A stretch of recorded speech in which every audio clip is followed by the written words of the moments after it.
guys, welcome back for episode number 139 of the weekly playback. Sorry for the long absence. I was on vacation in Spain with my family, but now I am back and back to playing board games.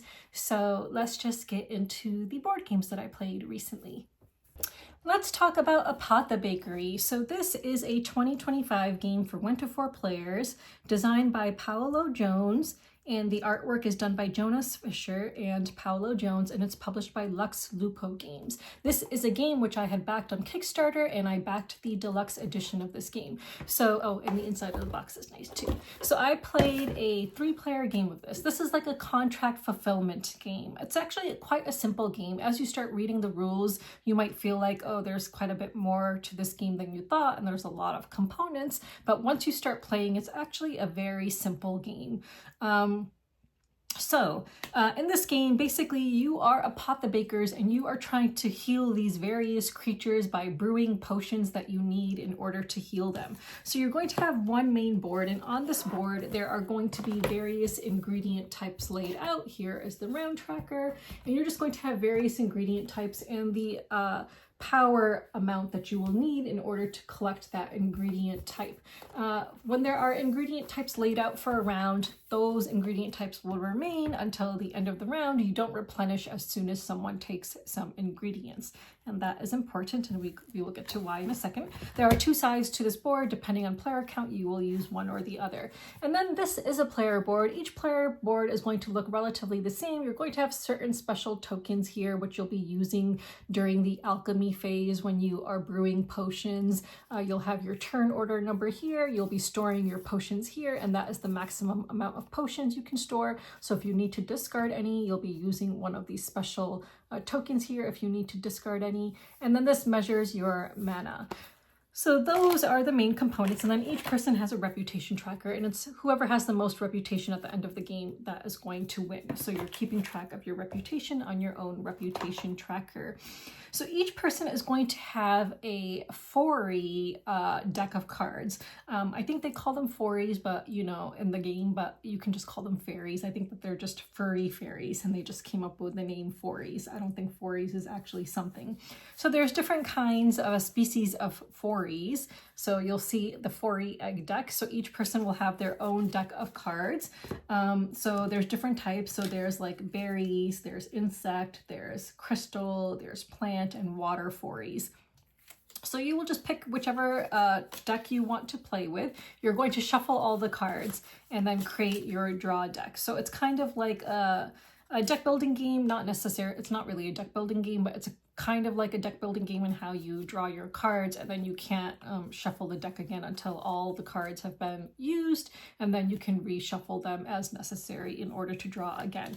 So you're going to shuffle all the cards except for the one iridescent card, which is a special card which you'll put off to the side. So you're going to shuffle your cards, and then you're going to draw 4 from your deck, and out of those 4 you're going to decide which of those cards you want to use during the foraging phase of the game. So the first phase of any round, and there are 6 rounds in this game, is the foraging round. So you are going foraging for different ingredient types. So here are the different kinds of ingredients, and you'll see that the ingredients also match up with the different kinds of fairy types. So some of these are plant ingredients, some of them are water, some of them are berry, and so on. So if you are going foraging for an ingredient of your own type, it will cost you 1 less power than you would usually have to spend. So for example, if I'm playing as the berries and this card is above the number 2 space on the main board, requiring 2 power,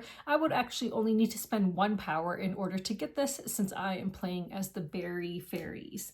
The berry fairies. So everyone is simultaneously, from the 4 cards they drew, going to decide which of the cards they want to play. So for example, then you'll simultaneously reveal, and that will determine your turn order for the round. So if I chose these 2 cards, that's giving me a power of 4 to use in that round in order to try to collect cards during the foraging phase. However, the lower power number will go first. So if you have a power number of 1, you will get to go first. However, you're not going to be able to collect as much because your power level is so low.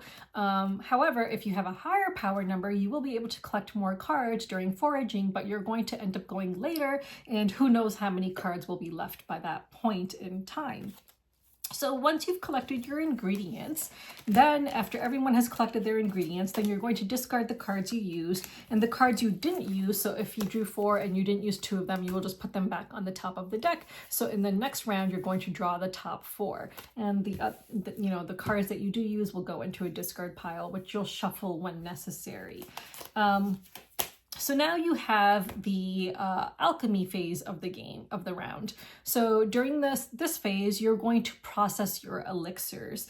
So you're now going to look at your ingredient types and see which elixirs you want to process. Now, why are you trying to process elixirs? Because you're trying to heal various creatures. So there's going to be a number of creatures out underneath the main board, and that's going to be equal to the player's +1. And on top of this, you're going to cover this part of the card with a special cake, and on top of the cake you're going to place the cure necessary. So this dude, Celestia, she requires this in order to be healed, which is 2 purple potions. And I guess she likes blue cakes. I guess you're making a blue cake. Like, I don't really understand the purpose of the cakes, to be honest. It looks like it only really comes into play I think it really just comes into play for objective cards, because each person has various objective cards that are dealt out at the beginning of the game as well, and some of those objectives will require you to get certain cake types. Unfortunately, my objective cards really sucked, so I didn't have any of those. So yeah, so I just want to quickly check one thing.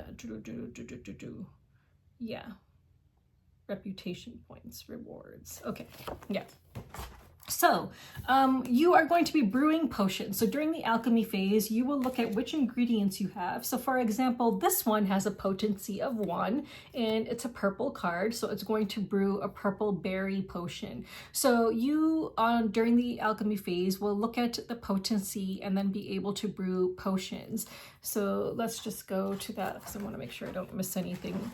I think it was pretty easy. So you're just going to process elixirs. So yeah, so you'll just look at the potency value, and then that indicates how many elixirs you can extract from a certain card. If you want to try to extract more elixirs, you can by using one of your upgrade tokens. So as I said, on each player board, people are going to have these certain upgrade tokens, but once used, you can't use them again. So for example, there is this one, which can increase potency. So you can opt to use this special token of yours, which will be on your board, and then you would flip it upside down. So that would allow you, for example, to brew more than 1 potion if you wanted to. So if you had an ingredient card that had only 1 potency, but you wanted to brew 2 potions, you can use your +1 potency and turn it upside down. So it's been used for that round, so you can't use it again. So you do have these special tokens which you can use during the healing phase. And the thing is, you have mana. So everyone starts with 12 mana on the side. And in order to use these special abilities, you are using mana. I do not recall a way in order to get more mana during the game. I think there might have been some special spells, but it's not that easy to get mana. So for the first special token you use, during the brewing phase, that will cost you 1 mana. If you use a second one, that will cost you 2 mana. So you can end up spending 3 mana in a round if you use more than one of these special ability tokens in order to brew potions. But again, those cost mana. So the other types of special tokens are transmute. So transmute will allow you to turn one potion type into another. So suppose you had a purple, but you really needed a green potion, you can transmute and turn that purple into green. This one will allow you to convert 2 potions into a rainbow potion, which is a wild potion. So that's nice. And this one is the purge ability, which will allow you to purge potions from here in order for you to make more room, because you are limited to the amount of potions you can store here. And again, this is where you will store your turn order number once that's determined at the beginning of the round. And here is where you're going to store any spells that you earn. You can only have 1 spell at a time though. So again, you are trying to brew potions so that you can heal these creatures. So this one requires 2 purple in order to be healed. And you're going to see these hearts at the beginning. Once these creatures come out, they will have 3 hearts, but they're going to lose a heart for each round that they are not healed, which can be bad because then they can turn into these like kind of ghost creatures, which can negatively impact everyone.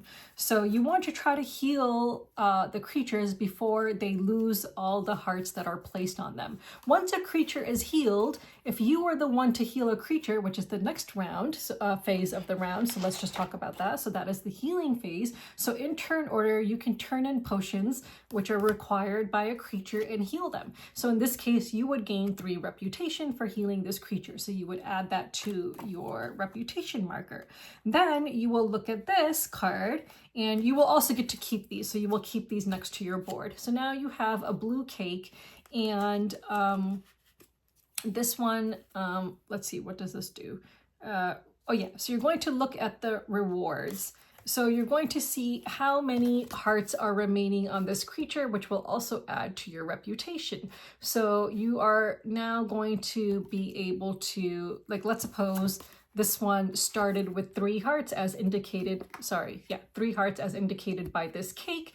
And by the time you healed them, they had 2 hearts. So you will also get to add +2 to your reputation.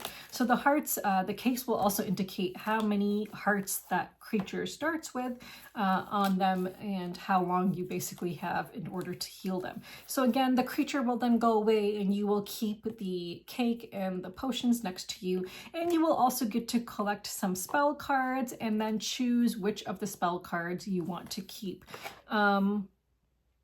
Yeah, so it says also collect the specified quantity of spell cards as determined by the healed adventurer. So here it says you can pick up 2 spell cards and keep 1 of them. So let me just show you some examples of spell cards. If I can find them.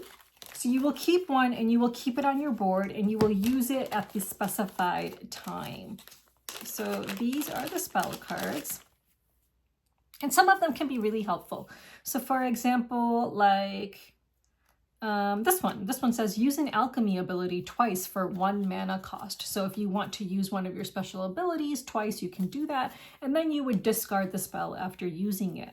Some of them will allow you to rearrange the ingredients on the main board. So you can use it at the foraging round, during the foraging round in the next, during the foraging phase in the next round. So there's all different kinds of different spell cards. And it'll tell you on the card when you would use it and that you discard it. So this one says draw 2 new diagnoses cards and exchange 1 with any existing diagnosis card in play. So again, diagnoses cards are these cakes that you will see on each adventurer, which indicates how many hearts they have and, you know, whatever, and the cake color. So again, there's certain objective cards as well, and everyone I believe is dealt 3 objective cards at the beginning of the game, or maybe it's 2. For you to meet, and I think there is a way throughout the game to get new objective cards as well. Unfortunately, I did not come across a way to get new objective cards and mine really sucked. So anyway, so that is essentially the game. So you're basically just trying to heal these adventurers before their time runs out.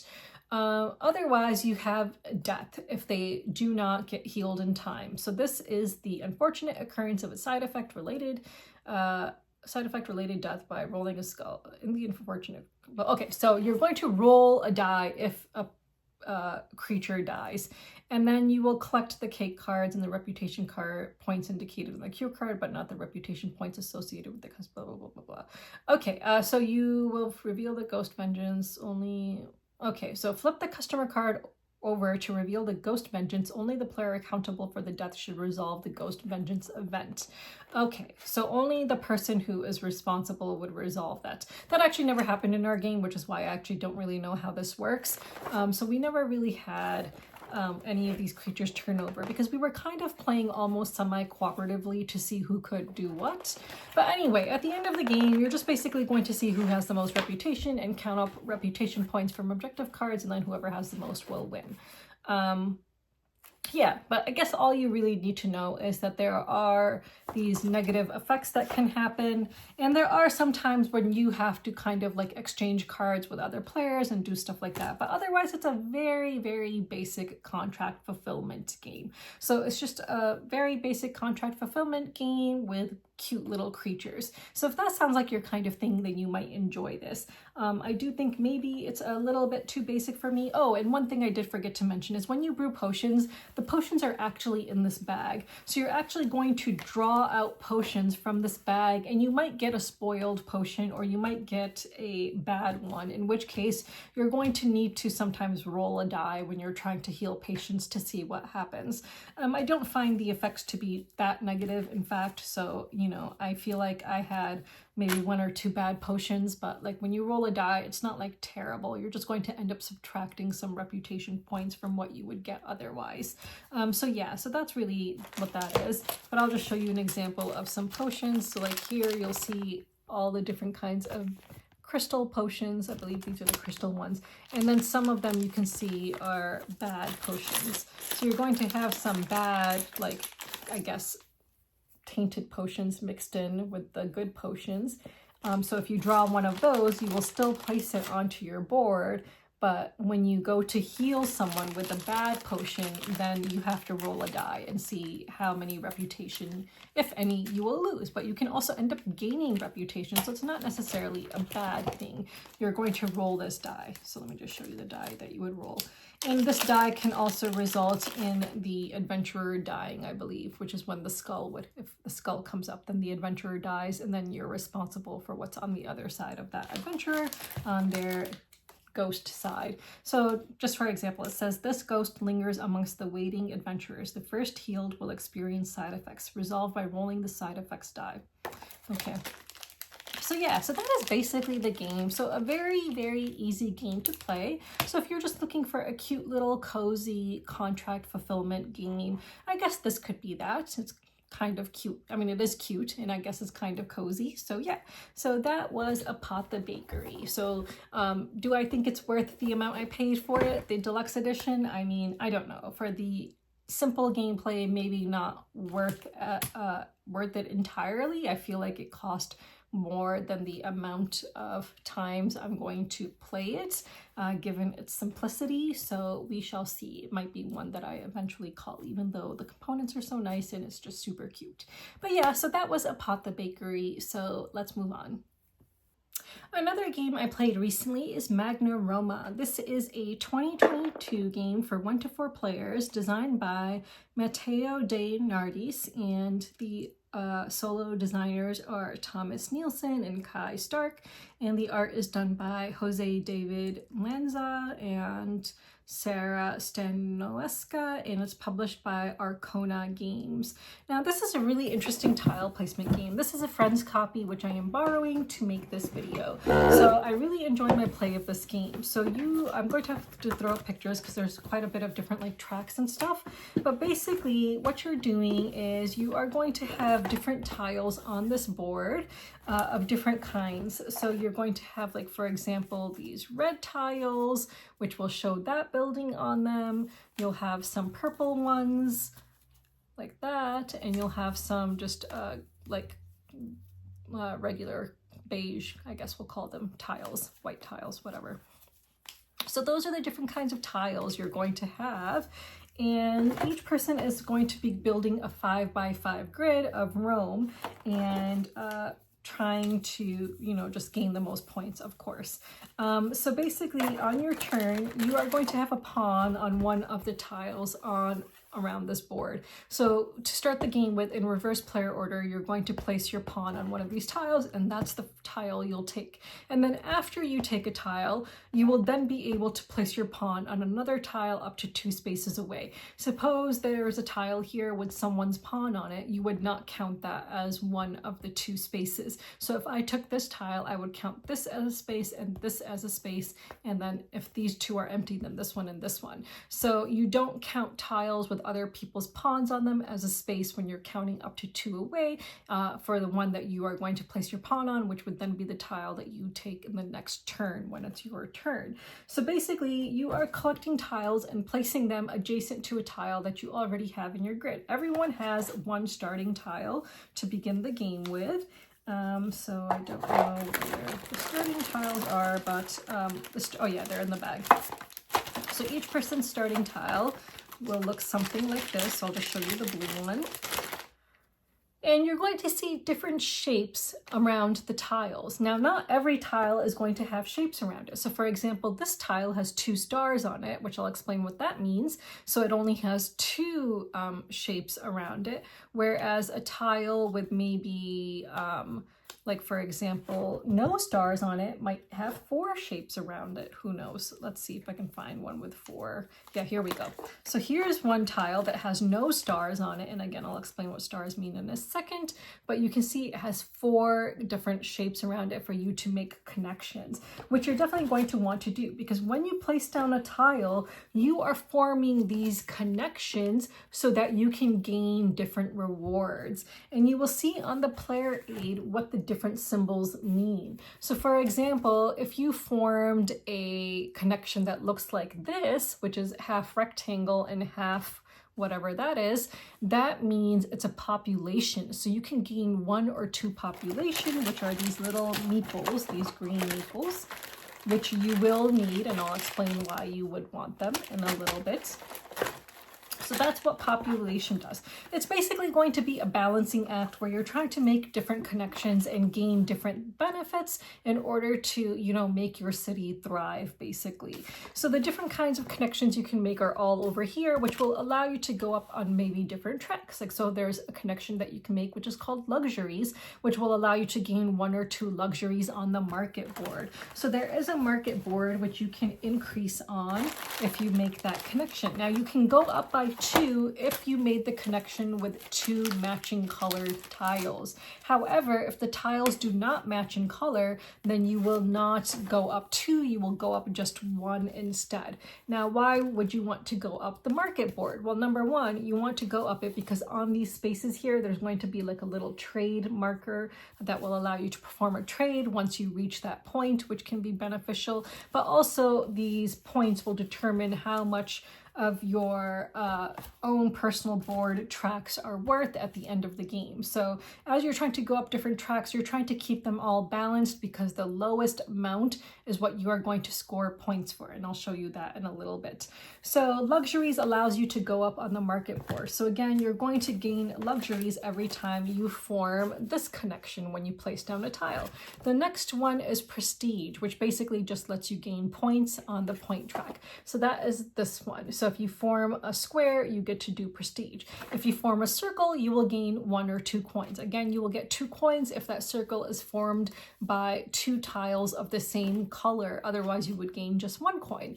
Again, half of a square, and then that point would result in population, which will allow you to collect people. Then the next one is military. So there is a military track which you are going to want to go up, because underneath here, there are going to be cards which will allow you to score for different building types that you have in your city by turning in your military and placing a score marker on these. So suppose I've reached up here, which is 5 military. I can now turn in those 5 military to go on, for example, the 4 over here. So I would jump back down to 1 because I would have 1 left over. I would put my marker here, and then I would score for the thing that is directly underneath it. So for example, let's suppose this was directly underneath it. So if this was directly underneath the 4, then I would see that at the end of the game, I'm going to score 2 points for every combination of those 2 symbols I have in my city. So that is why you might want to gain military in order to score for your tiles at the end of the game. So that is the military board. And then I think there's just 1 connection left, and that would be the God's favor. So if you have a circle, half circle, and the point, that is God's favor, and you are going to go up simply 1 or 2 faith on the God track. And when you reach this symbol, that will allow you to collect that blue God's favor token, which is a blessing token, which you can use during the game, which can be very beneficial. However, if you don't use them, depending on where you are on the God's favor track, any leftover blessing tokens you have will be worth points. However, I do think that the blessing tokens are very beneficial to use, and I'll explain what you do with them in a minute.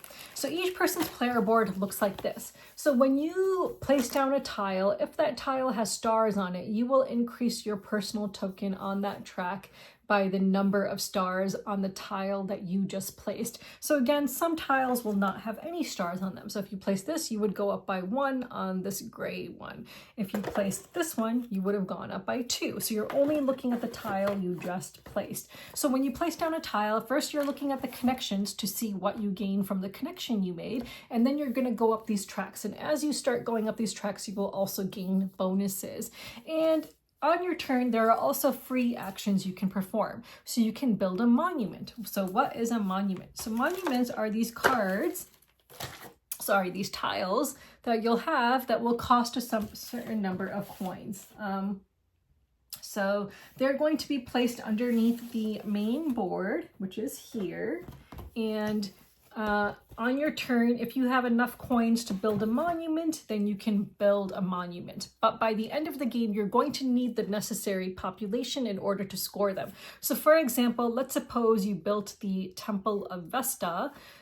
You will have to have 4 population at the end of the game in order for this to count, for you to score it. So this will cost you 5 coins because the coins are indicated on here. If you place a monument, you place it at the point where 4 tiles meet. And then you cannot place a monument on any tile that already has a monument on it. So if one corner of the tile is already covered by a monument, you can't use another corner of a certain tile to place another monument there. So you will want to be careful as you start building monuments, and you may want to, position certain buildings next to each other of certain types because you'll score points for them. So for example, let's suppose you had 4 buildings together that had this symbol on them, and you placed this monument on those 4 buildings. That is 4 times 3 points at the end of the game if you have 4 people on this tile at the end of the game. So that is, 12 points for you right there.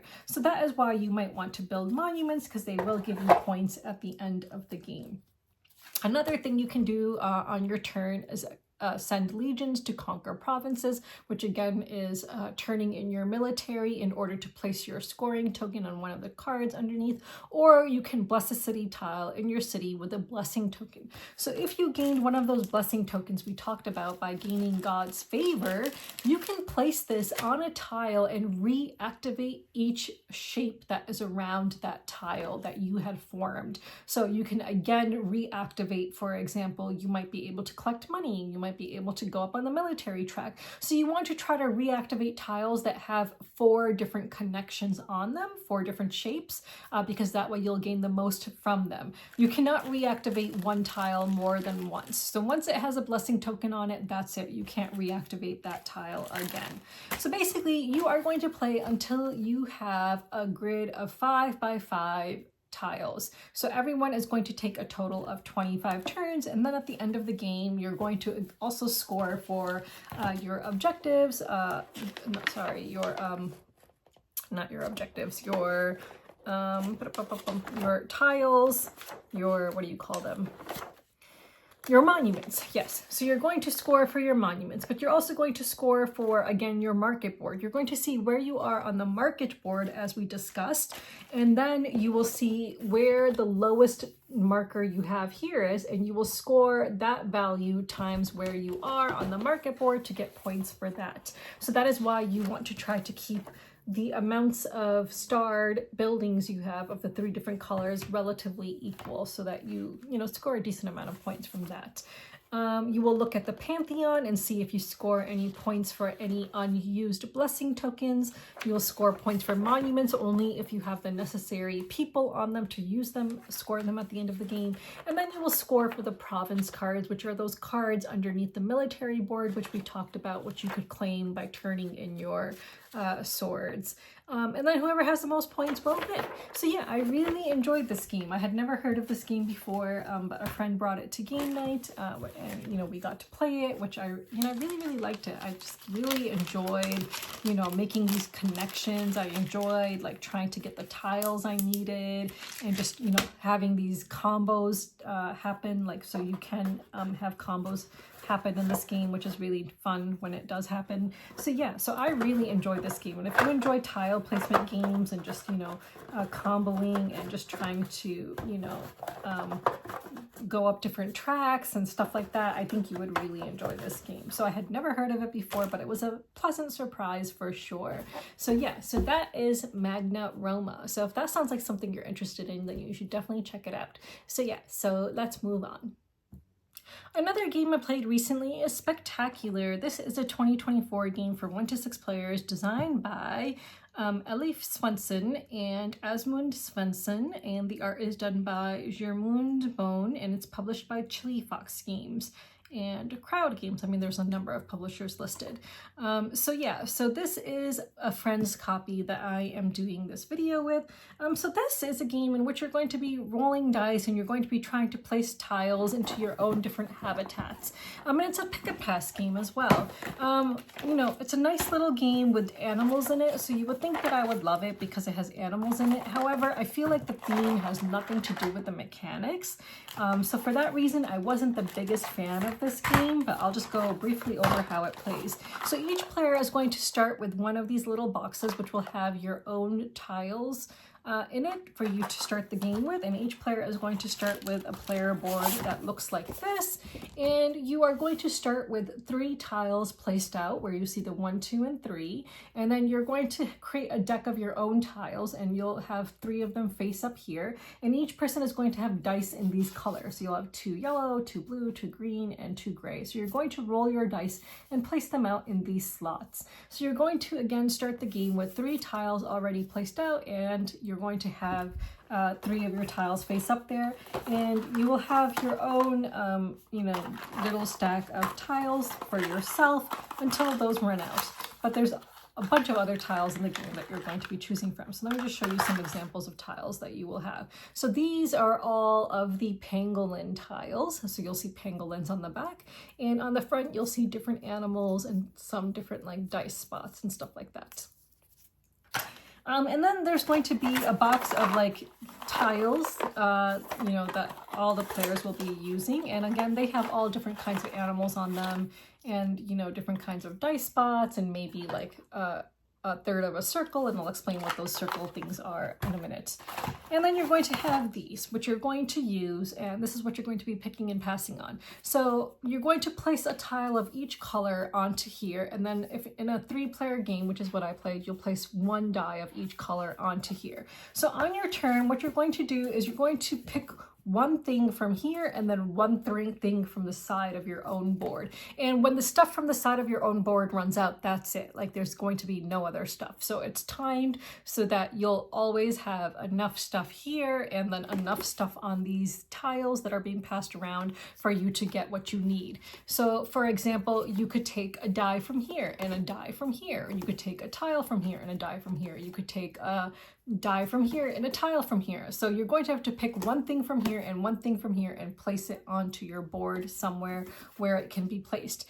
If you choose something towards the end of the game that cannot be placed, you just discard it to the side. But you're going to choose 1 thing from here and 1 thing from here and place it on here. So you're basically trying to form connections between the tiles so that you complete these circles, which I kind of showed you, so that you can place towers onto them. And the reason you want to complete those circles so that you can place towers onto them is because once you have a tower, then you can place die values of 6 around that tower. Otherwise, you cannot place a value 6 die. So there are only a couple of circumstances. So that's the only way you can place a value 6 die, or the starting space on your own player board has a space for a value 6 die. Those are the only ways you can place down a value 6 die. So like, let's suppose I completed a circle like this. So like, let's suppose I had these connecting on my own player board. Now I could place down a black cylinder there, and now these spaces I can fill with value 6 dice.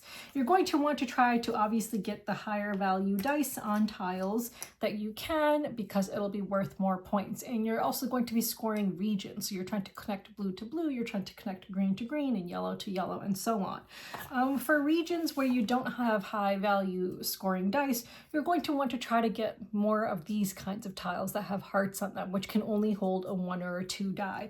And if you complete that with a 1 or a 2 die, then you'll be able to score the dice that are like on that region as well. So I don't remember exactly how that works, but there's something about that.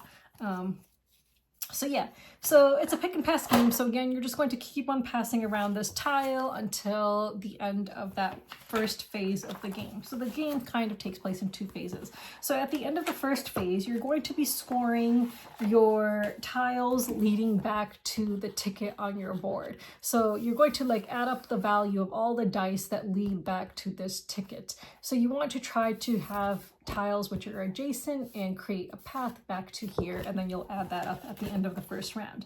At the end of the game, you're going to score for a bunch of different things. So again, you'll score for, oh yeah, and then at the end of the round, you of course refill supply boards, blah, blah, blah. So then you're going to score at the end of the game habitat scoring. So you will score habitat areas by calculating the total value of all dice within each connected area of same colored tiles. Then multiply this total by the number of dice on breeding tiles in the same area. So again, these are breeding tiles, which is why you need them in order to get a good score. Watchtower scoring, which are those cylinders we talked about, it says score the value of the dice around each built tower with 3 dice around it. If there are fewer than 3 dice around a built tower, it scores 0 points. So once you build a cylinder, you definitely want to, get dice around that tower. And that's a really good way to place, again, 6 numbered dice, because otherwise you really can't place the value 6 dice anywhere except on the starting space on your board. And then you'll score for different animal types you have. So the more different animal types you have, the higher the points you will score. And then whoever has the most points will win. I mean, so that's basically it. So yeah, so it's a nice little tile placement game, but again, I just felt like the mechanics had nothing to do with the theme. Like, why am I picking and passing, and why can I only pick one thing from my own board and then one thing from this board that is going around? Like, yeah, it's a nice tile placement game and stuff like that, but thematically it just didn't make much sense to me. Like, thematically I just couldn't see the connection, and I really like when theme and mechanics at least have some kind of a connection, even if it's like just one part of the game and not the entire game. Like, at least if one mechanic could kind of connect to the theme, it would have made it better for me, I think. But yeah, it's a nice little tile placement game with animals on tiles and stuff like that. So if that sounds like your kind of thing, then I would check out Spectacular, because then you might enjoy it. So yeah, so that was Spectacular. So let's move on. Another game I played recently is this game, The Lord of the Rings, the Fellowship of the Ring trick-taking game. So I just played a 3-player game of this. This is designed by Brian Bornmuller, and it's published by, sorry, I didn't bring it up on my computer, so let's see, Office Dog Game. And I believe that this is a recent game that came out, and it's for 1 to 4 players. So this is a trick-taking game. I'm not going to talk too much about it, but basically it's kind of like a campaign trick-taking game, and you're basically going to have different chapters. So we completed, I believe, 2 chapters or 2 parts, or rather 2 chapters actually, not parts. And in each part, or each chapter, there are certain characters that you kind of have to play with depending on player count. So for example, in a 3-player game, you will see which characters you have to play with. So here are all the characters that it's possible to get in the first part of the game. So we completed the first chapter successfully, and then we completed the second chapter successfully, and that will add more characters to the game. But basically each character has its own win condition on it, which you have to satisfy in order to move on to the next chapter. So you are going to have different, it's basically like any trick-taking card, and you're just basically trying to satisfy each player's win condition so that you can move on to the next chapter. So that's essentially it. So I'm not going to go into all the basic tricks and how those work, because it really plays like almost like any other trick-taking game. You just have to satisfy the specific requirements of each character before you can move on. So yeah, so it's just a nice little trick-taking game if you like Lord of the Rings, I guess. But nothing super groundbreaking, I would say. So yeah, so played that recently, and I also played another game of Quorum, which I really enjoy, which is that game from Devir Games, which I talked about in my last video. So yeah, so let's move on. So let's talk about games that I'm backing and things that I have received. So I'm actually currently not backing anything, I think. I was backing a game, but then I canceled my pledge based on the new tariffs news. So currently I have no open campaigns that I'm backing right now. I mean, some recent ones that I backed, which I had mentioned to you guys previously, were like Ludos, the Ancient Games Collection for America. I backed Artistry. I backed the expansion to Cat Pack's Meow Resort. So those are some games that I had backed recently. I was backing this Christmas game, like something The Hills or something like that. I can't remember, Holiday Hills or something like that. It just looked like a fun Christmas game. But then when the news about the tariffs came out, I was like, you know what? I don't need this Christmas game. Like, I'm always back in Christmas games thinking that I'm gonna have like this super cozy Christmas where I'm just playing board games with my family and blah blah blah, and that's all we're doing on Christmas Day, but it never ends up being like that. So I'm like, do I really need all these Christmas games? No. And then given the uncertainty around tariffs, I canceled my pledge because I was like, I don't know how much shipping is going to be in the end, and I don't really need another Christmas game. As fun as it looks, I now have a decent sized collection of Christmas games, so I decided to cancel my pledge for that. So I'm currently not backing anything. So let's move on to some new arrivals. So I'll start with this. This is a game that I recently purchased from Barnes & Noble. I was just there one day and I saw it, so I was like, oh, you know what? I've heard a lot about this. It's a deduction game, and I've heard really good things about it, so I really like the theme of it as well, so I decided to pick it up. It's, you know, got nice components and it looks pretty cool. Like, I like the artwork and stuff like that. The one downside I've heard about this is that there's only a certain number of scenarios, and then once you play those scenarios, like, that's it. Like, then there's not going to be more replayability to it. But when I looked this up on Board Game Geek, it looked like they have different like editions of this game, like different cities and stuff. So this is like the Paris one, so it looks like they do have other ones that you can play as well. I don't know what's in these. I haven't actually opened it up. It looks like there's cards, so I'm assuming that this is like the scenario that you're going to be playing, so I'm not gonna like look into that because I'm not ready to play it yet. But yeah, I've heard positive things about this deduction game, and this one can be played solo as well, but I hope I'll get to play it multiplayer at some point in time. So this is a game that I picked up recently. I received my Kickstarter edition of Calimala because that was a game I had covered for its Kickstarter, so I received my complimentary production copy. The insert is kind of crap, so I think I might throw it away, although the publisher did say that they are coming out with a fix for the insert because the pieces don't necessarily fit together well, so it's like kind of like, I'm like, I don't even know what the point of this insert is, to be honest, but I'll just show you some of the components. So I have the deluxe edition, so I've got the sleeves for the cards, which is, you know, which are really nice. I love when sleeves have like the unique back on them as well, so I really like that. The components are really nice, so I'll just show you some of the player components because I do love these different worker pieces with the screen print on them. So that is just really nice.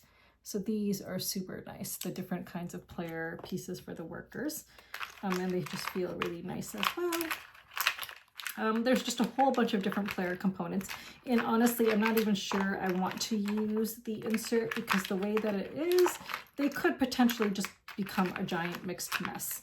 So I'll just, it's kind of hard to lift up without it falling apart, but I'll do my best. But here we have one insert And not all of the, I feel like all of the pieces wouldn't even fit. So I actually put all of the 50 cubes that each player comes with in little baggies because I don't think that they would fit into the inserts. So yeah, so that is one insert, and then the other insert is the one that is definitely more problematic and can fall apart easily, which is this one. And it doesn't really hold all of the sleeved cards in the spot that it said it's supposed to.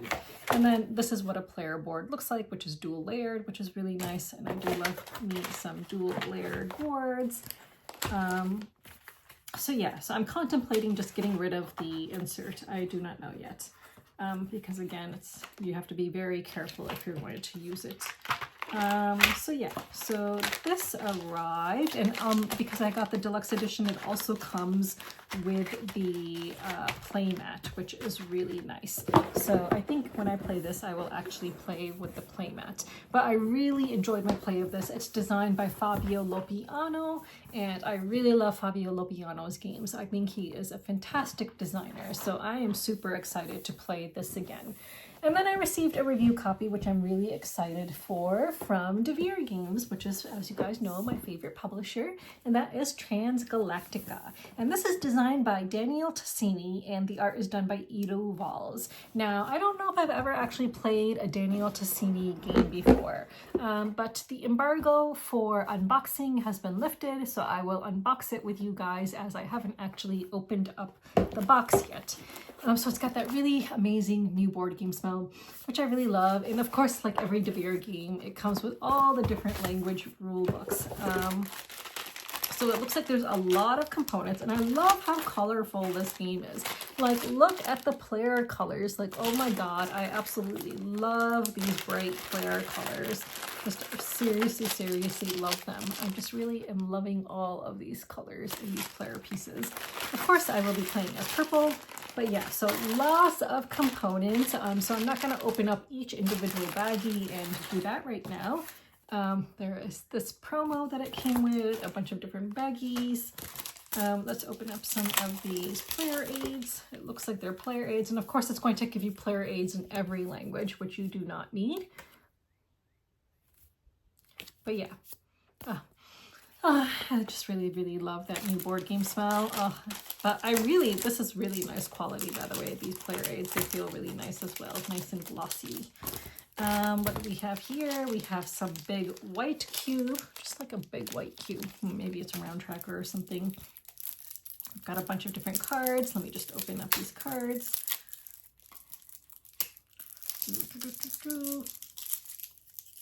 Would it help if I had scissors here? Okay. Here we go. I believe these are the backs of cards. The artwork is just so freaking cool. So let me just show you the front and the back. So this is the back of the cards, just very colorful. Looks like some kinds of action cards. So that's one set of cards. And then we've got a whole bunch with this back on them.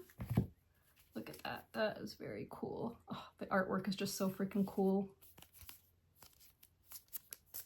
So those are those cards. Then we've got these. So that's the back of those cards. Oh, and they're upside down, my bad. Oh, they look like little different kinds of planets and stuff. Very cool. And then we've got, let's see, looks like phase 2 cards.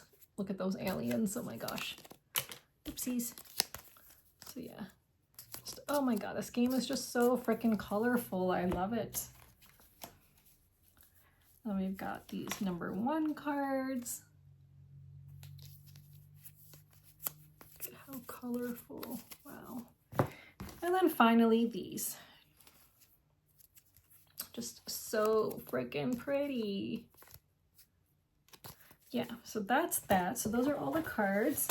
And then what do we have here? Just this, I don't know what that is. Okay. I'm assuming this is a player board. Oh, actually, it looks like something just fell off of the player board. I think maybe things pop out of it, I guess. It looks like this pops out of it too, but I don't want to break anything. Oh, it actually looks like this pops out of it too. Huh. Oh, yeah, look at it that. Okay. So certain things I think pop out, and I'm not sure if you're supposed to keep these things, so I'm definitely going to keep them just in case you're supposed to keep them. But this is what a player board looks like, and it's dual layered, and all the player boards are different, so they have different like kinds of creatures and families on them. So I'll just show you each one. So here's one, here's one, and the backs are really cool. They have the artwork on them though as well, so I'll just show you the backs in a second. So yeah, look at the backs, like those are really cool. Super, super duper cool. Yeah, just really, really loving this. So yeah, so I'm gonna keep these just in case. I don't know if you're supposed to. And then we've got a whole bunch of different punch boards, and I'm not gonna punch everything out, but a lot of cool looking stuff here. Actually, the last thing I think is a board of some kind. Oh wow, there's lots of stickers. Wow, okay. I'll show you the stickers in a second, but let me just show you the boards first.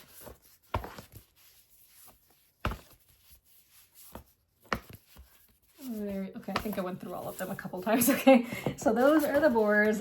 We've got so many stickers, so I guess you need to put stickers on the different player pieces, but that's very cool that it comes with all of them, because like sometimes games will sell those as kind of like an upgrade, like stickers as an upgrade, but yeah, that's going to take a bit of time, I guess. And here is one board. And then finally, we've gotten to the main board, which I think is going to be pretty big. So I'm wondering if this is like another kind of like Bitoku kind of difficulty level game. So yeah, so I'll just show you the side since that's the side I have open, but I'm assuming that you change sides depending on player count. But yeah, it looks like there is a lot. I think maybe I had it upside down for you guys, but it looks like there is a lot going on, but the artwork is just so freaking cool. Like seriously, just so freaking cool. So yeah, so this arrived, and I am seriously looking forward to playing this because, as I've mentioned several times, Devir, I feel like, is always, you know, a hit for me, like almost always. There's very few of their games which I was like, oh, I don't know if this is for me or not, but usually their games are almost always a hit for me, and I just really love their games. I think that they are very good. So I am seriously looking forward to playing this. So thank you to Devir for sending me this review copy, and I cannot wait to get it played. I just hope I can find people who will want to play it with me. So yeah, because that can be an issue sometimes. So yeah, so that was Transgalactica, and I will try to get it played soon if I can. So I think that is all of the new arrivals I have to show, so let's move on.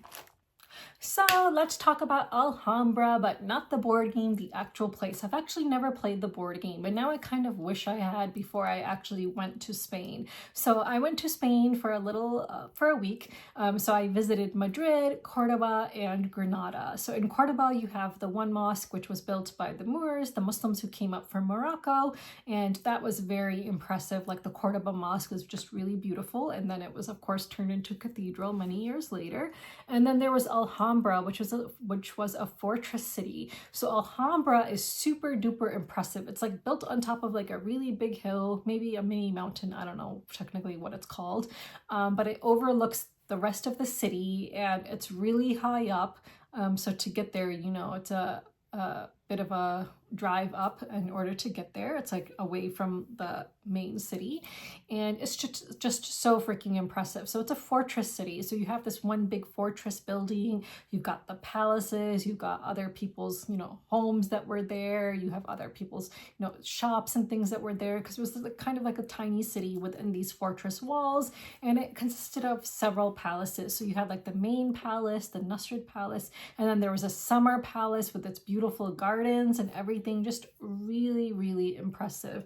Like I just was so impressed by everything. And one thing that Muslims have always been known for is their gardens and, you know, incorporating nature into architecture, and you can really see that at Alhambra. It was just so freaking beautiful, and the fortress was just so impressive. Like the way that they built the city, and kind of like on this big hill, like when you are overlooking the fortress walls, like I can see how they would have been easily able to protect the city away from any other you know, people who were trying to invade or anything like that, because they are super high up and they would have had the advantage.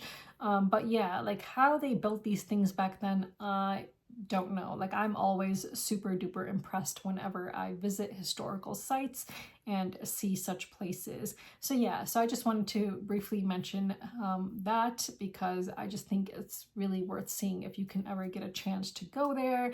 And I kind of wish I'd played the board game before going there, but if anyone has played the board game Alhambra, I would love to know, like, what, you know, how is it? Do you like it? Is it a good game?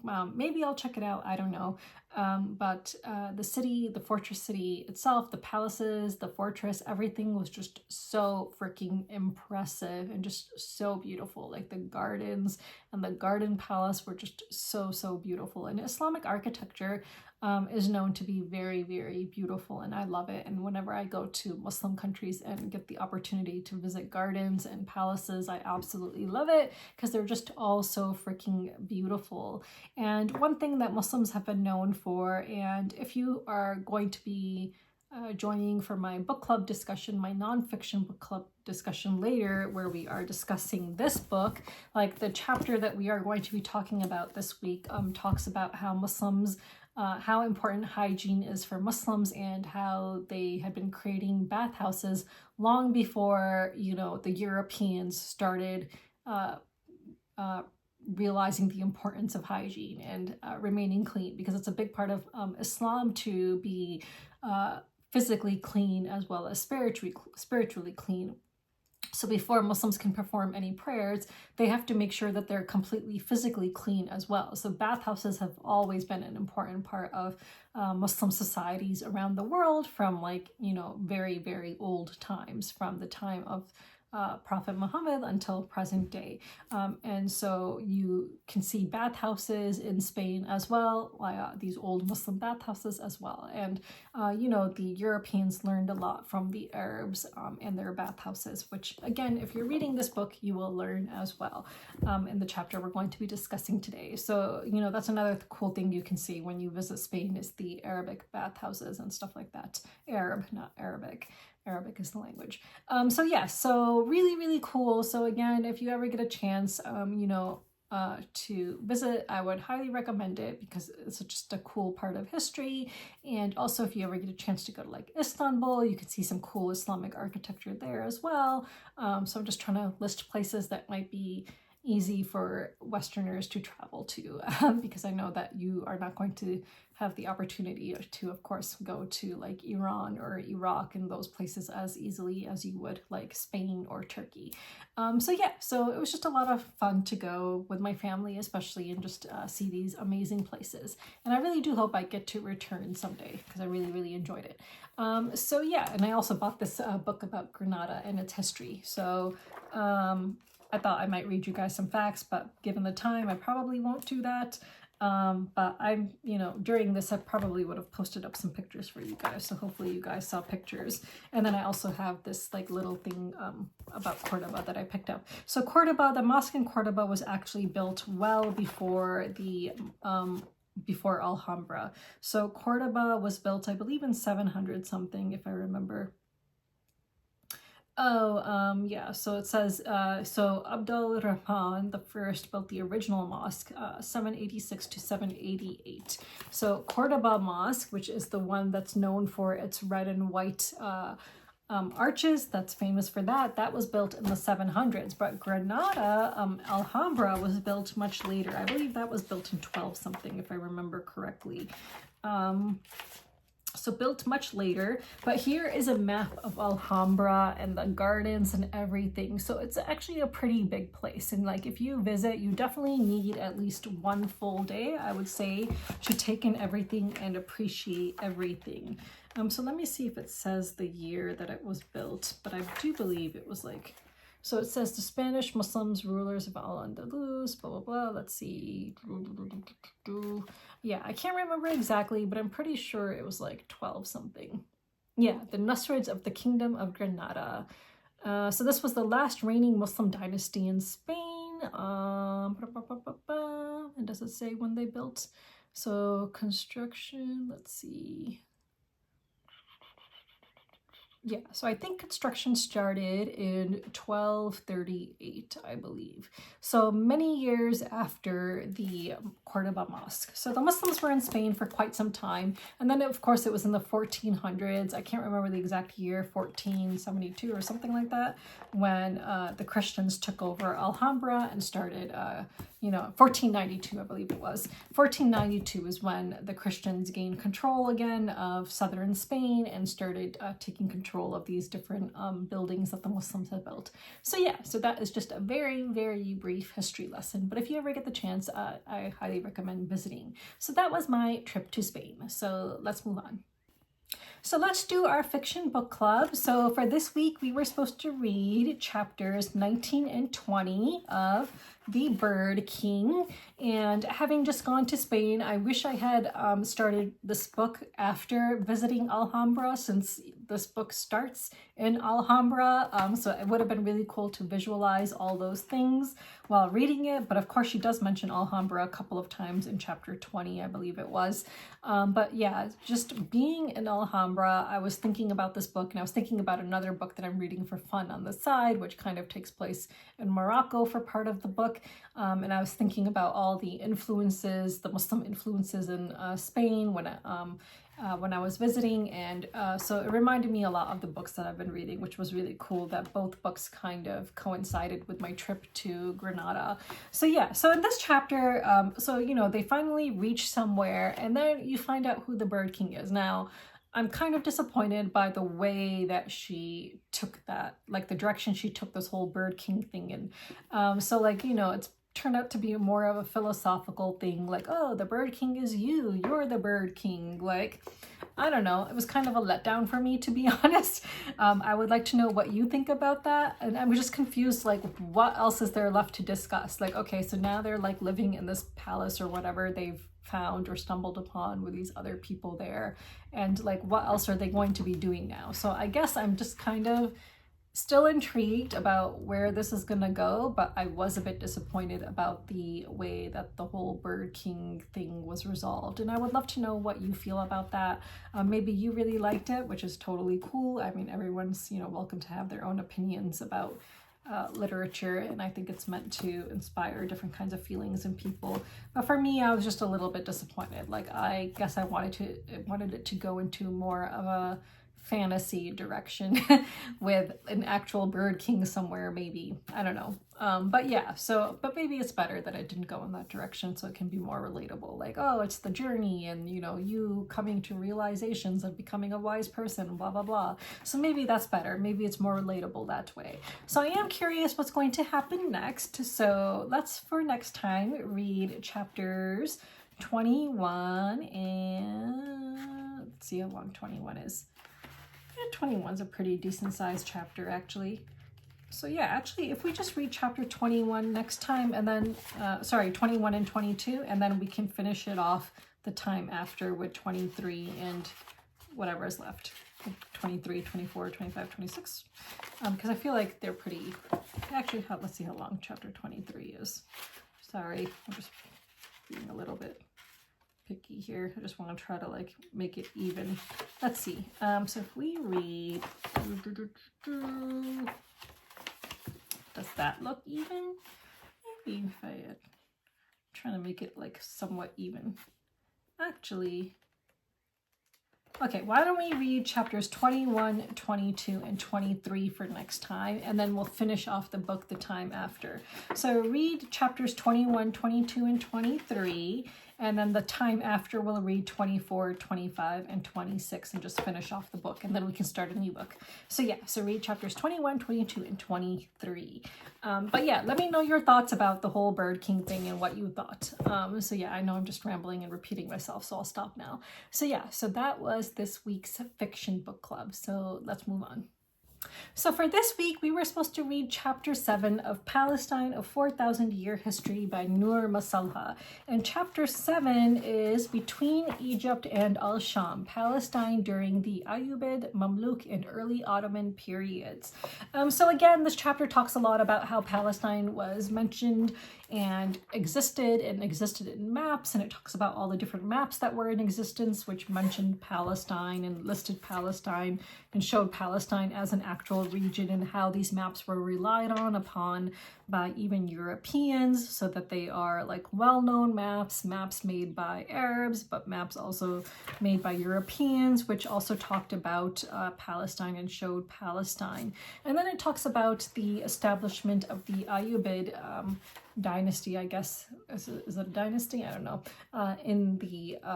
In Palestine, and the Ayyubids were there from 1187 to 1260, and then the Mamluks were there from 1260 to 1517, and then the Ottoman Empire from 1517 to 1917. So all of these Muslim rules lasted, so these lasted for a total of 7 centuries in total, and this was after the defeat of the Latin Crusaders. So yeah. And it says, in medieval Muslim geography, the Al-Sham region consisted of the territories of present-day Syria, Philistine, modern Jordan, Lebanon, and South Turkey. So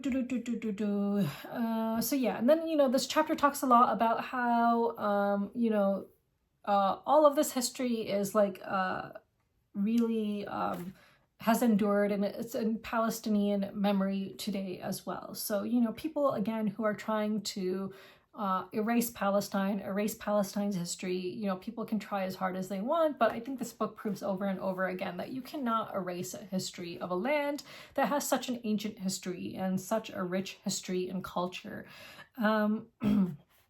So, again, it talked about all the amazing things that Muslim rule brought into this place. So it says the Ayyubids ushered in a dynamic period of great cultural flowering, of learning, of schools and colleges, and highly original, multifaceted, and marked technological developments in the country and throughout the region. Developments in science, engineering, and medicine, education, and architecture pioneered in the Arab and Muslim world, from the Andalus to Egypt and from Palestine and Central Asia, were later either copied by the Latin Crusaders and translated in Europe, or inspired further developments during the later Renaissance. And then it talks about how when the Crusades happened, the Muslims and Jews were kicked out of Palestine. But when the Muslims came back, they allowed of course, the Muslims to come back, but also the Jews. It says the reestablishment of Islamic Jerusalem allowed Jews and Muslims to return to the city and permitted Christian access to and worship at their holy places. And it says, under the Ayyubids, Al-Quds permanently replaced Al-Ramla as the political, administrative, and cultural capital of Palestine, as well as the religious capital of the whole Ayyubid state. So that's really important to note, again, how the Muslims allowed Jews, which we've discussed many times before, to live and practice their religion freely. And then again, it talks about how finally you have a separation between the administrative and religious capitals of Palestine. And so it says that this separation was discontinued under the Ayyubids. And it says, in the Mamluks, Ottomans, and British followed the Ayyubid tradition. The status of Jerusalem as the foremost and capital city of Palestine was to last for the next 7 centuries. It says the Ayyubids ushered in a new era of intellectual activity and economic prosperity in Palestine and in all the countries they ruled. So again, it talks about resurgence in educational, commercial, architectural, and artistic activity, not only in Jerusalem, but in other urban centers of Palestine. It talks about all the madrasas that were set up, Sufi lodges, blah, blah, blah, caravanserais, bathhouses.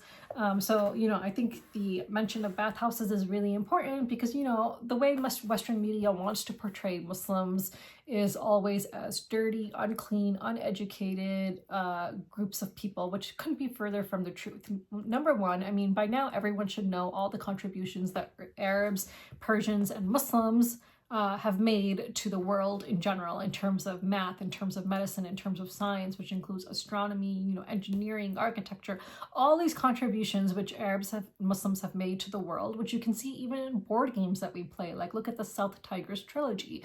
You know, look at the board games from Osprey games like Merv and other games like that. Sankore. So you can see all the contributions that Muslims and Arabs have made to the world. But despite that, the world tries to portray them as these dirty, backwards people, which could not be further from the truth. And cleanliness has always been important to Muslims. So Muslims are required to be physically and spiritually pure. So before Muslims can perform prayers, they have to wash themselves. So being clean, physically clean, has always been an important part of Muslim cultures around the world, which is why you have the establishment of bathhouses, which then the Europeans actually learned from. So if anyone learned about hygiene from anyone else, it's the Westerners, the Europeans, who learned about the importance of hygiene and cleanliness from the Muslims, who have always required to wash themselves, including their private regions, before praying and making sure that they are completely clean before prostrating before God. So cleanliness has always been important to Muslims, and you will see bathhouses from these ancient times even in various Muslim cities that you visit. Like even when visiting Spain, when I was in Spain recently visiting the southern parts of Spain where Muslims ruled, you can still come across old Arab bathhouses that you can visit over there. So, you know, so this chapter also talks about the bathhouses that you can see. It talks about the markets that were developed. It talks about the production of glass and mosaics and all of that. So just, you know, an interesting chapter that I feel like focused on a lot of the great things that the Muslims brought to Palestine. Yeah. So yeah, so I think I'll leave it at that. So it wasn't like a super like heavy chapter. It was kind of an easier chapter to read, talking about all of that stuff. And, you know, it even mentions different historians, like, for example, the German historian, scholar Gudrun Kramer, who talked about how, you know, the term Palestine was revived at the time of the blah, blah, blah, whatever. So it says here, the memory of historic Palestine was kept alive throughout the Mamluk and Ottoman periods by Palestinian Muslim writers and jurists, as well as by Arab and Muslim travelers through Palestine. It talks about Ibn Battuta, who is a famous Muslim traveler and scholar, and his writings. Yeah, I just wonder how it would have been to be a traveler or a scholar back then, traveling through these lands back then. It just would have been so interesting, I think. Yeah, because nowadays everyone can travel everywhere and you can just, you know, have your own journals, but like who's going to want to read a journal from like 2025, like even several hundred years from now, when everyone is writing about stuff? Like, it's just like the world is oversaturated with people's experiences now, and the world is oversaturated with people, I would say. So it's not as romantic and, you know, as interesting, I think, recording history today as it would have been back then. But yeah, anyway, just a really interesting chapter that talked about even, you know, the mosaics and all the glass industry and stuff like that. So just a very fun kind of chapter to read about the history of Palestine. So for next time, let's read chapter 8, Palestinian Statehood in the 18th Century, Early Modernities and Practical Sovereignty in Palestine.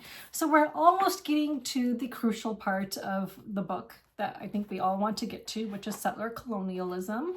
The next few chapters I feel like are going to be pretty long and heavy. So yeah, so for next week, let's just read chapter 8, which goes from page 211 to 240. And then after that, I think we might want to split up the chapters into 2 weeks because they are pretty long. And again, those are going to be the heavier parts, which are relevant to what's going on today. So again, for next week, please read chapter 8 and leave me your thoughts about chapter 7 in the comments below. So yeah, so that was our nonfiction book club, and let's move on. So I was on vacation, of course, when all this news about the tariffs was happening, and I wasn't, shooting content at the time. So my content about the tariffs is, of course, coming much later than everyone else. Now, I don't have too much to say about this. Like, do I think it's a bad thing? Yeah, I mean, of course, I think it's a bad thing. I think it's, unfortunate how it's going to affect so many people's livelihoods, right? So many people are going to be impacted by these tariffs, not just board game publishers, but other industries are going to be heavily impacted by these tariffs. But do I think tariffs are the worst thing in the world? No, because what is worse than tariffs? That would be genocide. So I would just want to say that I am highly disappointed by the fact that it took this tariff news to get so many people, passionate and riled up and, posting on social media. And it's not their tax dollars being used to commit an actual genocide. It's tariffs which are going to affect them and their livelihoods and the livelihoods of other people in the industry. And of course, the enjoyment of people in this hobby, because consumers are also going to be backing fewer games now because of the tariffs, because of course, shipping costs are probably going to be put on top of the backers. Like, that's going to become the responsibility of the backers if publishing companies want to survive and make any kind of profit, that is. So, I even canceled a campaign that I was backing once the tariff news broke out, because I was like, okay, now I have to think more carefully about whether or not I really want a game. I'm already kind of dreading how much I'm going to have to pay for shipping for all of these games I've previously backed, which are going to be delivered to me now with all of these really high tariffs. Like, that's going to be a lot of money. So of course I'm going to be really careful going forward, considering what to back. But again, what's worse is genocide, and it just really is not surprising, I guess, to see how people in this industry will react to news when it affects them personally and affects their livelihoods. But when their own tax dollars are being used to kill so many people and leave them, with, amputations. You've got so many babies and children who've had one or more limbs amputated. Like, the percentage of babies and children who've had limbs amputated is really, really, really, really high. Like, when you look at the testimony of doctors who've gone to Palestine, they'll talk about the horrors they see. Like, this is a war on children. This is a war on women and children, because that's what a genocide is.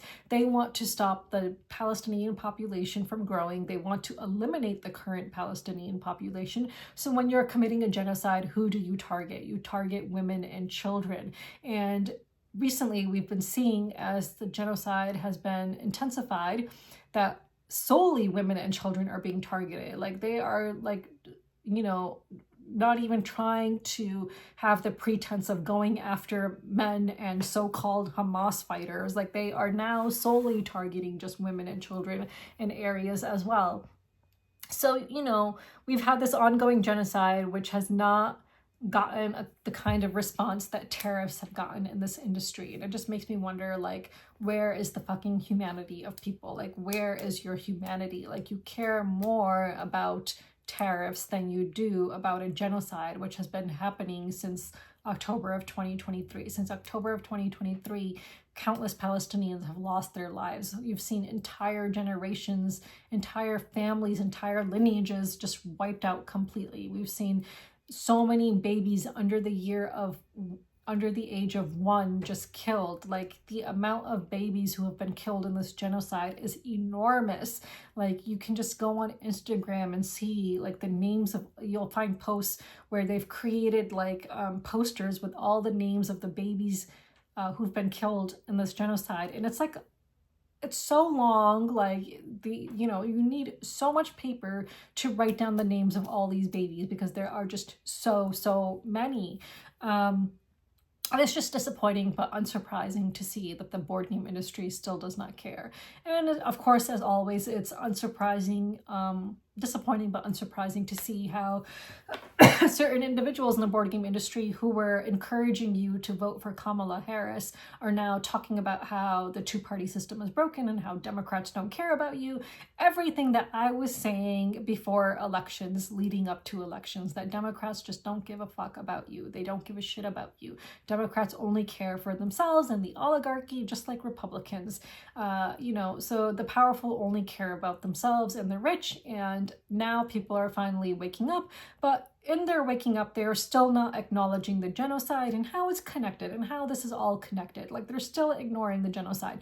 Like, big names in this industry still will not talk about the genocide. When they talk about how the Democratic Party is failing Americans, when they talk about tariffs, when they talk about everything, they still ignore the genocide. They still ignore how so many people who are permanent residents and have a legal right to be in the country have been kidnapped by ICE and are being interrogated and held in places and, illegally. Like, there's no justifiable basis to keep them imprisoned and to try to deport them, but that's what's happening. And you're also now seeing that Trump wants to make it illegal to criticize Israel, and that anyone who criticizes Israel will not have a right to be in this country. And soon that's going to extend to citizens, not just permanent residents and people on visas, but it's going to start extending to citizens as well, because that's what happens in a fascist government. You start with the more vulnerable people, and then you start moving to people who are